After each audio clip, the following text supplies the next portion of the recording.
오늘 한편에 받을 말씀은 우리 히브리서 11장 6절 말씀입니다. 우리 히브리서 11장 6절 말씀입니다. 우리 11장 6절 우리 한 절 말씀입니다. 우리 한 절 말씀인데요. 우리 같이 합독하면 좋겠습니다. 같이 읽습니다. 믿음이 없이는 하나님을 기쁘시게 하지 못하나니 하나님께 나아가는 자는 반드시 그가 계신 것과 또한 그가 자기를 찾는 자들에게 상 주시는 이심을 믿어야 할지니라. 아멘. 사랑하는 여러분, 믿음 그러니까 제일 먼저 뭐가 떠오르세요? 믿음. 우리가 일상에 살아가는 모든 것이 이 믿음의 작동들이 있다는 것을 여러분 이해하시는지 모르겠어요.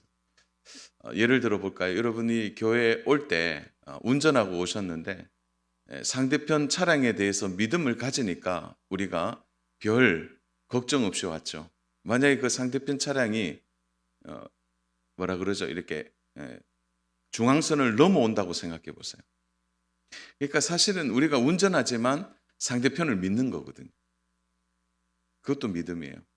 여러분 혹시 식당에서 식사하면서 주방을 살펴보고 식사하셨습니까? 혹시 이제 식당 가셔서 주방에 다 한번 점검하고 그리고 그 요리사가 어제 뭐 했는지 다 확인하고 여러분 그렇게 식사하셨습니까?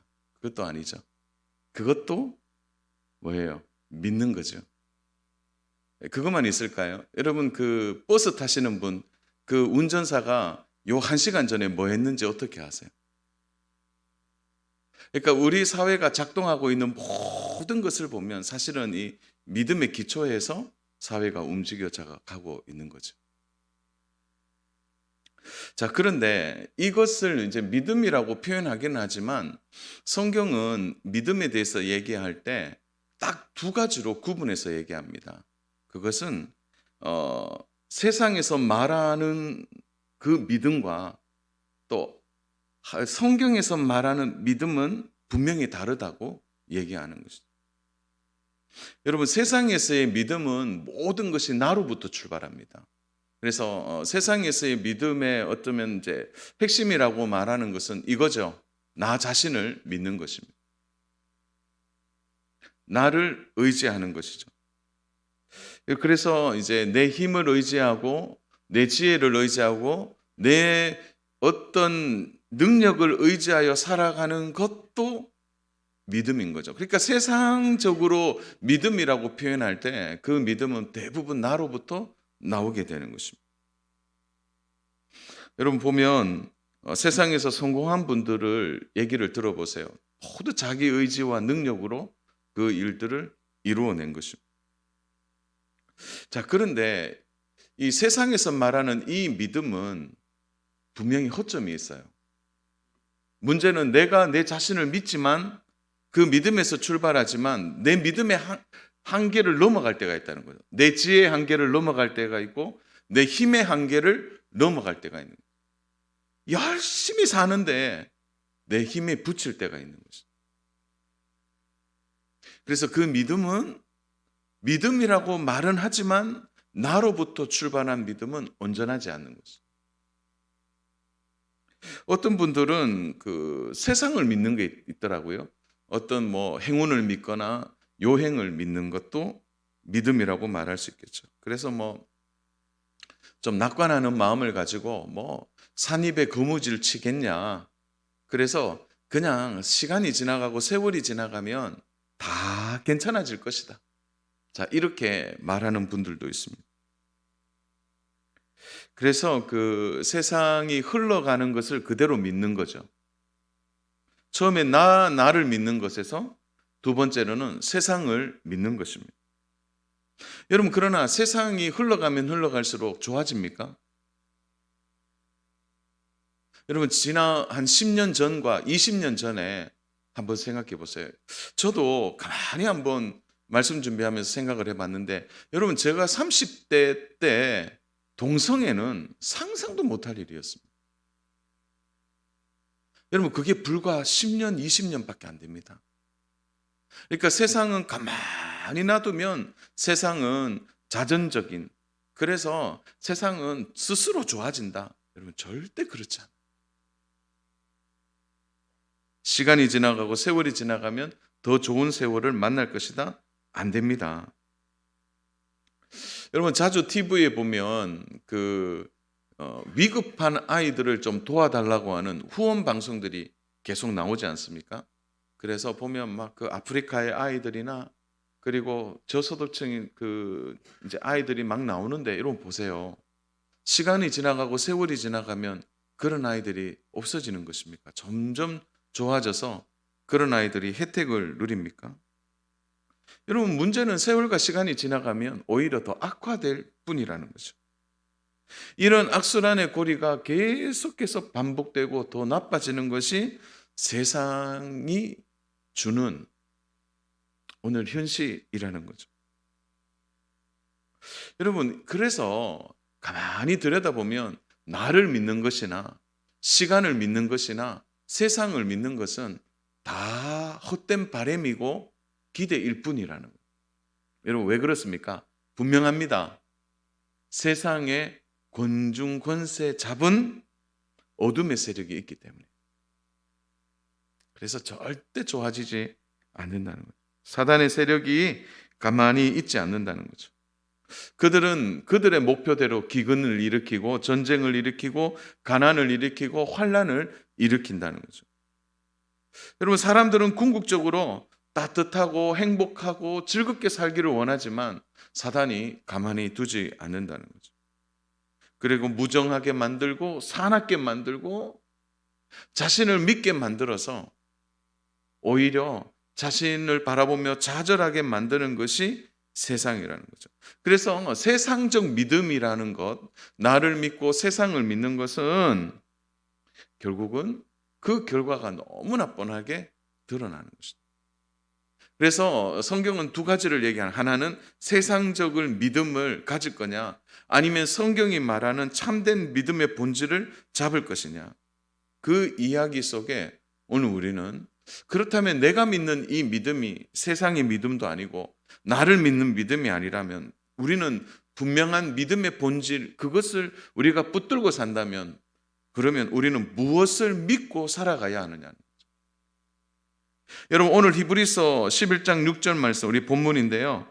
자, 히브리서 오늘 본문에서는 믿음을 먼저 무엇이라고 말합니까? 여러분 한번 첫 줄 한번 읽어보겠습니다. 시작.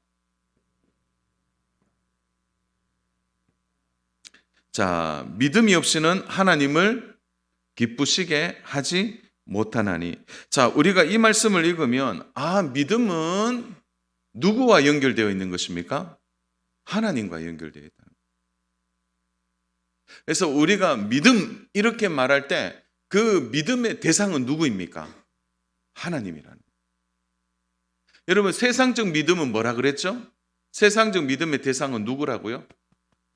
나와 세상이 되는 거예요. 성경에서 말하는 믿음의 대상은 누구입니까? 하나님이에요. 그래서 믿음은 하나님과 관련되어 있습니다. 그래서 이렇게 얘기하는 거예요. 믿음이 없이는 하나님을 기쁘시게 하지 못하나니. 그러니까 믿음이 주체인 것처럼 보이는데 그게 아니에요.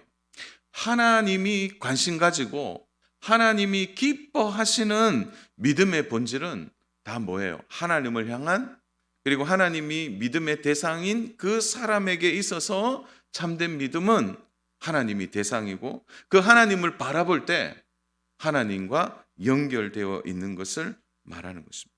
그래서 세상적 믿음은 온통 자신과 세상이 연결되어 있고 또 성경적 믿음, 참된 믿음은 하나님과 연결되어 있는 것을 말하는 것이죠. 그래서 우리가 쉽게 말하면 하나님과 함께 산다 이렇게 말하는 것이죠. 그래서 하나님을 생각하지 않고 여러분 어떻게 믿음을 정의할 수 있습니까? 여러분 그래서 믿음 이렇게 말하면 하나님을 믿는 것, 하나님이 나의 믿음의 대상인 것. 자, 이 사실 앞에 우리가 이 믿음을 이제 표현해야 하는 것입니다. 여러분 그래서 예수님은 우리들에게 정확하게 믿음이 뭔지, 누구를 믿어야 되는지에 대해서 말씀해 주셨는데요. 요한복음 11장 25절 26절 말씀 우리 좀 같이 보겠습니다. 예수께서 이르시되 나는 부활이요 생명이니 나를 믿는 자는 죽어도 살겠고 무릇 살아서 나를 믿는 자는 영원히 죽지 아니하리니 이것을 내가 믿느냐. 자, 끝에 예수님이 뭐라고 그럽니까? 이것을 내가 믿느냐. 자, 그러면 무엇을 믿어야 되는 것이죠? 예수님이 누구라는 것을 믿는 것입니까? 첫 번째, 예수님이 이르시되 나는 첫 번째 무엇을 믿죠? 부활을 믿고 두 번째로 생명을 믿는 것이죠.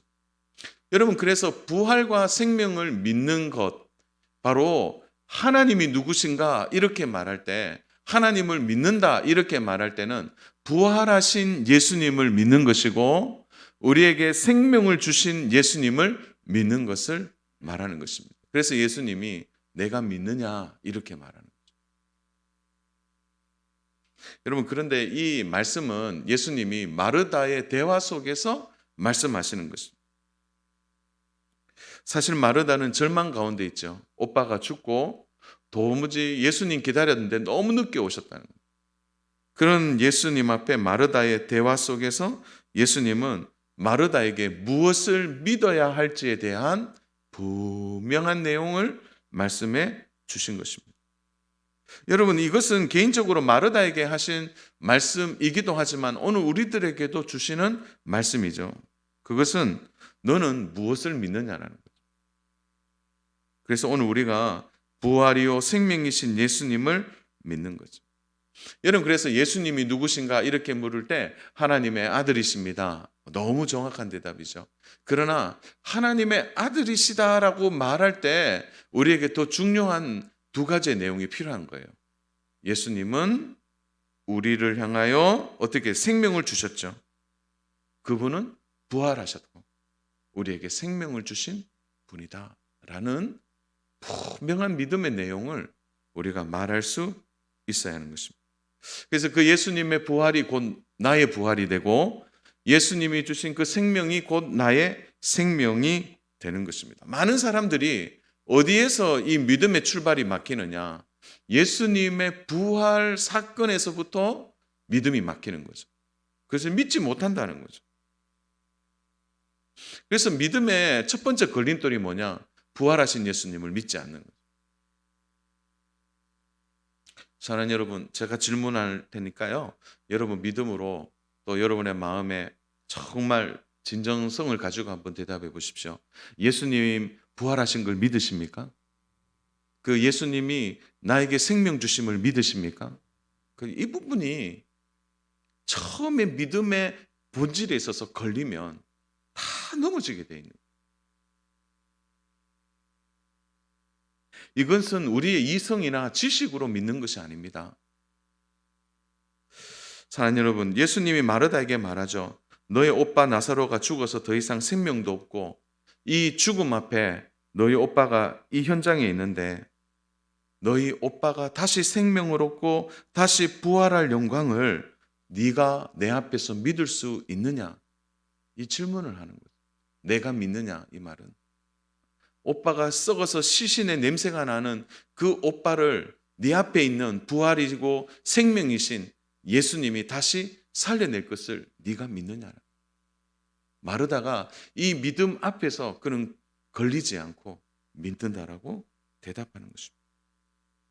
여러분, 그래서 좀 복잡하게 생각하지 마시고 믿음은 하나님의 아들 예수님을 믿는 것에서부터 믿음이 출발한다는 것을 꼭 기억하시길 바랍니다.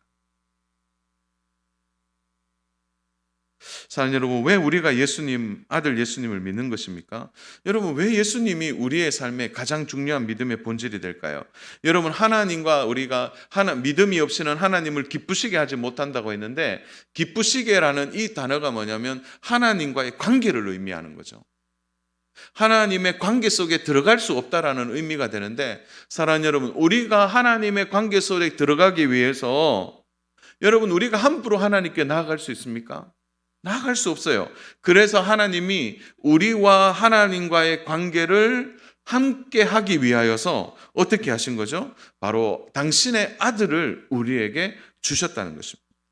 여러분, 로마서 5장 17절을 같이 한번 읽어보겠습니다. 시작. 한 사람의 범죄로 말미암아 사망이 그 한 사람을 통하여 왕노를 하였은즉 더욱 은혜와 의의 선물을 넘치게 받는 자들은 한 분 예수 그리스도를 통하여 생명 안에서 왕노릇 하리로다. 자, 예수 그리스도를 통하지 않으면 우리가 생명 안으로 들어갈 수 없는 거죠.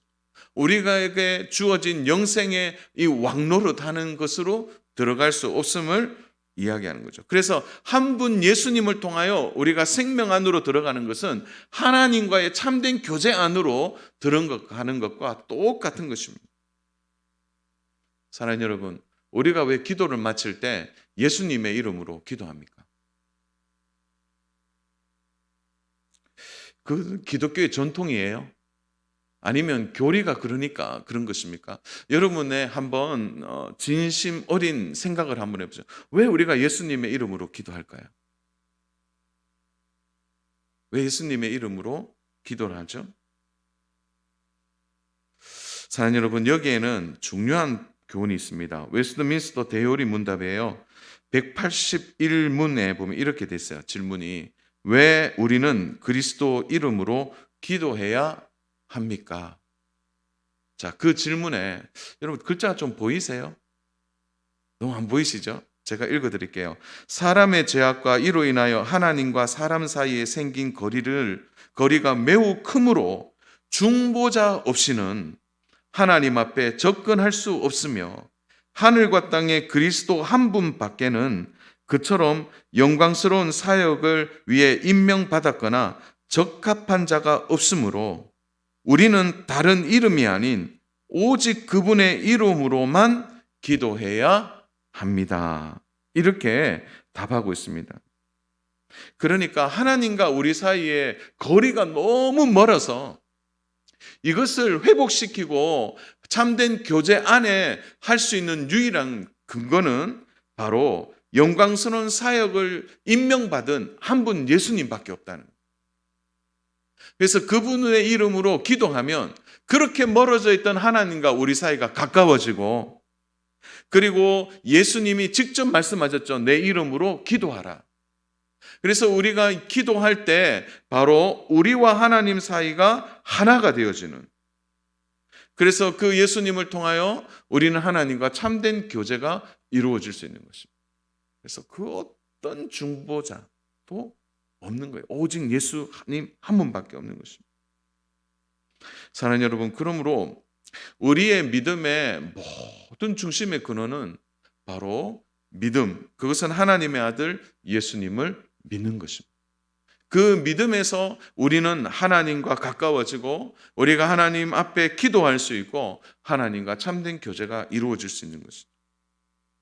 자, 그러면 이것을 우리가 깨달았잖아요. 그러면 우리의 믿음은 어떻게 생기는가? 이 믿음이 어떻게 생겨서 자라나게 되는가? 오늘 그 부분을 조금 이야기해 보려고 합니다. 자, 믿음은 말씀을 들음으로써 시작한 것이죠. 로마서 10장 13절에서 17절 말씀인데, 여러분 우리 17절만 같이 한번 읽어보겠습니다. 우리 17절만 같이 읽겠습니다. 시작. 그러므로 믿음은 들음에서 나며 들음은 그리스도의 말씀으로 말미암느니라. 자, 믿음은 어떻게 바로 우리의 마음에 생깁니까? 들음으로 생긴다는 거죠. 그래서 하나님의 말씀을 듣지 않으면 안 되는 거죠. 여러분, 우리 예배 시간이 1시간으로 가정할 때 여러분 설교 시간이 전체 예배 시간의 절반 이상을 차지하는 이유가 뭡니까? 바로 말씀을 듣는 것이 예배의 너무 중요한 본질이 되기 때문에. 왜냐하면 말씀을 들음으로 우리에게 믿음이 생기기 때문에 그런 것입니다. 그래서 말씀을 듣는 일은 우리가 너무너무 중요한 것입니다. 자, 그런데 교회 오래 다녀도 믿음이 생기지 않고 자라지 않는 분들이 있습니다. 여러분, 그런 분들의 특징이 뭐예요? 그 말씀을 들을 준비와 태도가 되어 있지 않는 것입니다. 그래서 여러분, 오늘 여기에 보면 믿음은 들음에서 난다. 이때 들음 이렇게 얘기하니까 그냥 소리를 듣는 것, 그냥 목사님 말씀하는 걸 듣는 걸로 생각하는 데 아니고요. 여기에 더 정확한 원어적 표현은 뭐냐면 듣는 태도예요. 태도.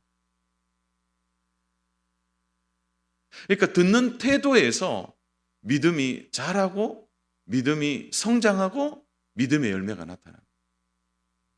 근데 듣는 태도가 바르지 않으면 믿음이 절대 자라지 않습니다. 만약 우리가 내일이 없다고 생각하고 여러분 오늘 예배가 마지막이라고 한번 생각해 보세요. 여러분 어떤 마음이 우리 가운데 있을까요? 태도 자체가 달라지겠죠. 제가 좀 기억이 나는데 이제 군대 입대한다고 이제 그 전날 군대에 가면 라면 제대로 못 먹는다고 해서 그 전날 라면을 이제 끓여 먹는데 그 막 라면 뭐 이제 생각을 하는 거죠. 내일 입대하면 훈련소 6주 동안 라면 한 번 못 먹을 거고 그리고 자대 가도 뭐 짝대기 한 개가 라면 제대로 먹겠습니까?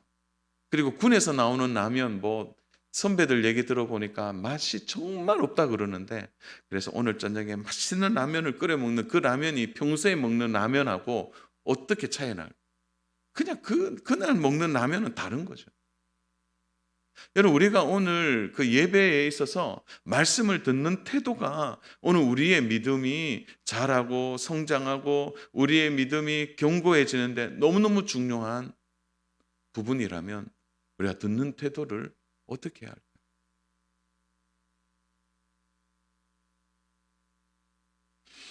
여러분 듣는 태도, 들을 태도가 준비되어 있지 않으면요 아무리 말씀이 들려도 믿음이 자라지 않습니다. 저는 가끔 그렇게 하더라고요. 예배에 와서 그냥 앉아 있기만 해도 귀하죠. 그러나 앉아 있는 것만으로 믿음은 자라지 않는다는 거예요. 앉아 있으면 듣는데 듣는 태도가 적극적이에요. 하나님이 은혜 주실 때 어떤 분에게 은혜를 주시겠습니까? 예수님이 이런 비유를 하셨어요. 하나님의 말씀이 뿌려지지만 딱딱한 마음은 새들이 와서 그냥 쪽쪽쪽 하고 먹고 가버린대요. 또 말씀을 잠시 들었는데 잠시 기뻤어요. 그러나 금방 환난이나 고난이 오니까 그냥 넘어져 버리는 거죠. 또 말씀을 듣고 이렇게 살아야지 결단하지만 곧 세상의 염려와 또 재물의 유혹에 넘어지고 믿음이 자라지 않는 거죠. 그러니까 이게 뭐예요? 모든 것이 바로 듣는 태도, 땅의 태도에 따라서 바로 열매가 달라진다는 것입니다. 여러분 그래서 믿음이 내 안에서 계속 자라나고 그 믿음이 성장하기 위해서는 나의 결단이 필요합니다. 하나님 앞에서 적극적으로 듣는 태도가 필요한 것이죠. 저는 이번에 2박 3일 동안 이제 세미나를 이제 부산에서 했는데요. 그 이제 세미나를 이제 들으러 들어가면서 이제 그 표를 주더라고요. 그 자석을 주는데 그냥 모르고 받았습니다. 근데 이제 받았는데 보니까 번호가 3번이에요. 번호가 3번인데 번호 좋잖아요, 3번이. 그래서 좋네요 했는데 바로 강사 앞에. 그러니까 1번, 2번, 3번 테이블이 있는데 딱 보니까 1번, 2번, 3번, 4번, 5번 테이블에 딱 중간에 와, 그 제일 앞에 강사분하고 이렇게 앉아서 있는데 얼마나 긴장이 되는지. 그런데 제가 이렇게 한번 돌아봤어요. 보니까 뒤에 있는 분이 강사 얼굴 한번 보고 제 뒤통수 한번 보고 왜냐하면 제일 앞에 이렇게 있으니까 그 딴짓을 못 하겠더라고요. 그래서 꼼짝없이 앉아갖고요. 그냥 강사 얼굴을 바라보면서 하는데 졸 수도 없어요. 졸면은 부끄럽잖아요. 그 농공교회에서 온 목사님인 줄 아는데. 그래서 졸지도 못하고 딱 해서 듣는데요. 제가 그날 수지 맞았습니다. 예. 여러분 그날 오전 2시간 강의였거든요. 오전에 2번 강의였거든요. 기억이 생생해요. 지금도 그 강사분의 메아리가 울리는 것 같아요. 바로 앞에서 들어서. 그날따라 저는 앞에 의도하는 건 아니지만 듣는 태도가 딱 준비되니까 와 정말 말씀이 잘 들리더라고요. 심지어 강사분들의 메시지 하나하나를 바로바로 듣게 된 것입니다. 어떠세요? 우리의 듣는 태도가 우리의 믿음을 결정한다면 매주 와서 예배할 때 그 예배의 태도를 통해 하나님이 부어주시는 은혜가 얼마나 클까요? 가끔 우리가 콩나물 시루에 물 주면 물은 쑥 빠지고 그래도 콩나물은 자란다. 여러분 혹시 그 말에 위로받으세요? 저는 그것도 귀하지만 더더더 귀한 게 있잖아요. 물을 줬을 때 그걸 다 흡수해서 정말 제대로 자라는 것이 우리에게 필요하다는 거죠. 오늘 아니면 안 된다는, 내일이 없다는 마음으로 말씀을 받아야 하는 것입니다. 사랑하는 여러분, 우리가 마스크를 끼면서 얼마나 수동적으로 바뀌었는지 몰라요. 우리가 마스크 끼면서 너무 소극적으로 변했습니다. 그래서 예전에는 아멘 하다가도 요즘 마스크를 끼니까 아멘도 안 해요. 아멘도. 우리 좀 소극적으로 바뀌었어요. 우리의 믿음을 다시 회복해야 합니다. 다시 듣는 태도를 바르게 해서 하나님의 말씀을 듣고 그 말씀을 통하여 자라날 수 있도록 우리 안에 다시 믿음이 세워지고 그 믿음이 다시 자라는 은혜가 저와 우리 귀한 성도 여러분의 있기를 축복합니다. 자, 그러면 믿음이 계속 자라려면 어떻게 해야 합니까?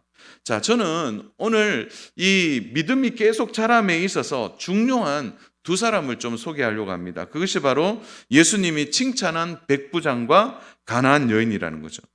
여러분, 이 두 사람은 공통점이 있습니다. 예수님께서 이들의 믿음을 크게 축복했다는 거예요. 다시 말해서 내 믿음이 크도다 이렇게 말씀하신 것입니다. 그런데 너무나 부끄럽게도요, 동시에 제자들을 향해서 너의 믿음이 작다 이렇게 또 말씀하셨습니다. 참 신기하게도요, 백부장과 이 가나안 여인은 다 이방인, 유대인들이 천시하고 무시하는 이방인들이었습니다. 오히려 믿음이 작다고 꾸짖은 사람들은 주로 예수님과 가장 가까이에 있는 제자들이었습니다. 사랑하는 여러분, 예수님이 생각하는 믿음의 크기는 신분이나 출신이 아닙니다. 이렇게 본다면 이런 거죠. 교회에 오래 다니고 교회에 가까이 있다고 해서 믿음이 크는 게 아니에요. 믿음의 크기가 자라기 위해서는 너무너무 중요한 부분이 있다는 거죠.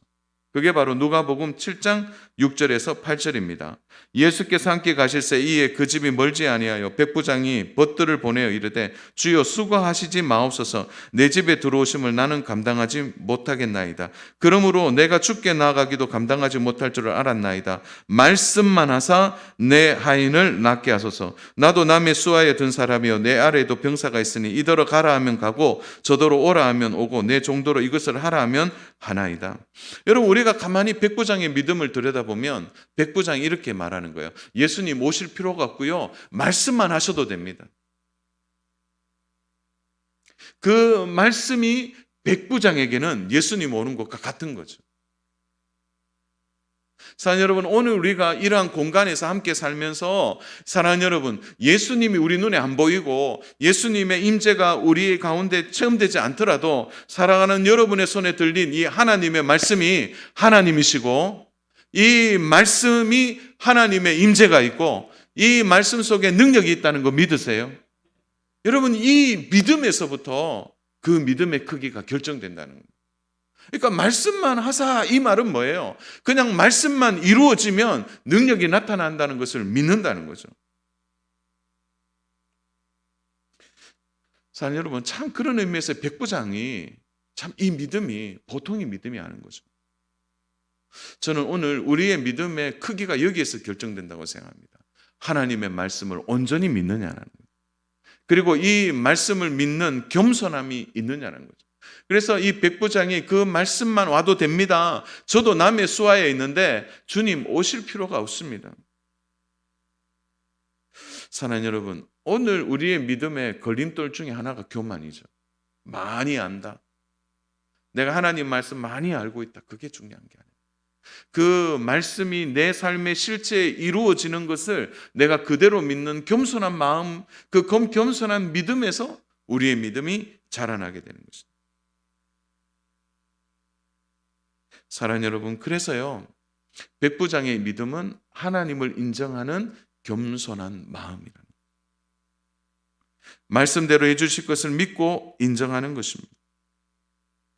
사랑하는 여러분, 이전에 만났던 사람들, 예수님이 만났던 사람들은 믿음이 부족했습니다. 왜 그렇습니까? 예수님 직접 가서 만져줘야 낫는 거예요. 예수님 가서 고쳐줘야 고침을 받는 거죠. 그러나 이 백부장은 다른 거예요. 말씀만 오면 된다는 거예요. 그리고 겸손히 그 말씀을 인정하는 것입니다. 저는 우리 성도 여러분의 삶에 좀 그런 생각이 들어요. 오늘 우리가 여기서 말씀을 들었지만 그 말씀이 실천되는 여러분의 삶의 현장에 하나님 말씀이 이루어지기를 축복합니다. 그래서 여러분의 삶에 진짜 하나님 말씀 이루어 주신다, 이 믿음 가지고 좀 선포하고, 그리고 담대하게 그 믿음 안에서 우리가 주를 바라보는 이런 믿음이 있어야 삶에서요, 믿음이 완전히 그 역할을 다할 때 우리의 삶에 다시 생명력이 다시 자라나지 않겠습니까? 그러므로 사랑하는 여러분, 우리도 백부장처럼 하나님의 말씀을 믿고 겸손하게 하나님 말씀을 인정하는 저와 우리 귀한 성도 여러분 되시기를 소망합니다. 그렇지만 우리 한 가지 기억해야 돼요. 그러면 예수님이 말씀하는, 그러면 믿음이 작은 이 자들, 그럼 믿음이 자라지 않는 사람들의 중심이 뭐냐라는 거죠. 야고보서 1장 6절에서 7절입니다. 우리 같이 읽습니다. 오직 믿음으로 구하고 조금도 의심하지 말라. 의심하는 자는 마치 바람에 밀려 요동하는 바다 물결 같으니 이런 사람은 무엇이든지 죽게 얻기를 생각하지 말라. 자, 의심하는 믿음은 절대 자라지 않습니다. 예수님이 제자들에게 믿음이 작다고 하실 때 베드로의 마음에 어떤 마음을 가지고 있습니까? 여러분, 마태복음 14장 28절부터 32절에 보면 베드로가 배에서 내려 물 위로 걸어서 예수님께 가요. 그런데 베드로가 어떻게 합니까? 물을 보니까 어떻게 됩니까? 소리를 지르는 거죠. 주여 나를 구원하소서. 그때 예수님이 31절에 이렇게 말씀하십니다. 예수께서 즉시 손을 내밀어 그를 붙잡으시며 이르시되 믿음이 작은 자여 왜 의심하였느냐. 믿음이 작은 것과 의심은 짝꿍입니다. 믿음이 큰 것과 겸손은 짝꿍이에요. 우리가 어느 지점에 지금 서 있습니까? 사랑하는 여러분, 기도할 제목들 많은데 저는 기도 제목이 많은 것은 저는 참 좋은 거라고 생각해요. 문제는요, 기도 제목이 많냐 적으냐가 문제가 아니라 그 기도 제목에 내가 의심하고 있느냐, 하나님이 이루어 주실 것에 대하여 의심하느냐, 아니면 믿음으로 겸손하게 그 말씀이 이루어질 것을 믿느냐, 이 차이가 오늘 우리의 믿음의 크기를 결정하는 것이라고 생각합니다. 여러분, 너무 생각 많이 하지 마십시오. 믿음과 의심이 함께 갈 때 절대 믿음이 잘하지 않습니다. 사단이 우리에게 가장 많이 하는 말이 이거죠. 야, 네 지금까지 수년간 믿었는데 뭐 좀 달라진 것이 있니? 사단이 늘 얘기하는 거죠. 하나님이 너를 사랑한다면 왜 이렇게까지 하나님이 하셨을까? 하나님은 너의 기도를 듣지 않으신다. 꼭 우리의 마음을 콕콕 찌르죠. 그때 여러분의 마음에 어떤 반응을 하고 있습니까? 여러분, 의심하는 이유는 결국 우리 마음이 두 마음이기 때문에 그런 것입니다. 여러분, 모든 불신은 바로 두 마음에서부터 시작하기 때문입니다. 그러므로 하나님은 언제나 우리를 향한 분명한 사랑과 보호하심이 있다는 것을 여러분 확신하셔야 합니다.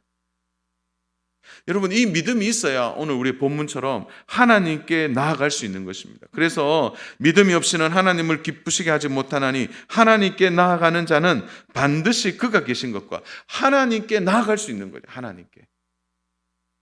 믿음이 있어야 하나님께 나아갈 수 있는 거예요. 우리가 살면서 왜 갈등과 고난이 없겠습니까? 아이가 그냥 자라는 게 아니잖아요. 아이들 키우는 부모님들은요, 늘 아이들 자라는 거, 그냥 자라지 않는 거 늘 보지 않습니까? 어디 뭐 부딪히고 깨지고, 오늘도 우리 애 보니까 또 부딪혔더라고요. 어디 부딪혀갖고 그냥 이마가 툭 찢어져갖고 그냥 또 오늘도 막 피를 흘리고 막 그러면서 아이들이 자라고 있잖아요. 그래서 걱정이 돼서 오후에 들어가 보니까 잘 놀고 있더라고요. 별 문제가 없는 거예요. 여러분, 우리가 믿음이 자라기 위해서는 뭐 이런저런 아픔도 있고 어려움도 있어요. 그러나 중요한 것은 아픔이 있지만 믿음은 자라나도록 우리가 준비되어 있어야 되지 않겠습니까? 여러분, 영적인 믿음은 분명한 실체가 있습니다. 영적 싸움이 있는 거죠. 세상에서 흔들리지 않도록 여러분의 믿음을 더욱더 견고하게 하시기를 축복합니다. 믿음을 자라기 위해서 여러분 듣는 태도를 새롭게 하십시오. 하나님 앞에 딱 바른 자세를 가지고 예배 가운데 정말 진심을 들여 예배를 드리십시오. 그리고 하나님의 말씀을 의심하지 마시고 그 말씀대로 될 것을 믿고 그 말씀을 겸손히 받는 믿음에서 하나님은 우리의 믿음을 자라게 하시고 성장시켜 주실 줄로 믿습니다. 이런 중심을 가지고 백부장처럼 그 믿음의 남다른 은혜를 가지고 여러분이 주어진 삶의 자리에서 날마다 승리하는 귀하고 복된 성도 여러분 되시기를 주님의 이름으로 축복합니다. 믿음은 들음 태도에서 나고 이 듣는 태도가 바로 겸손함으로 말씀을 받음으로 사랑하는 여러분, 믿음에 관하여서 올 남은 한 2, 3개월 동안 크게 믿음이 자라나고 성장하는 우리 귀하고 복된 모든 성도님 되시기를 주님의 이름으로 축복합니다.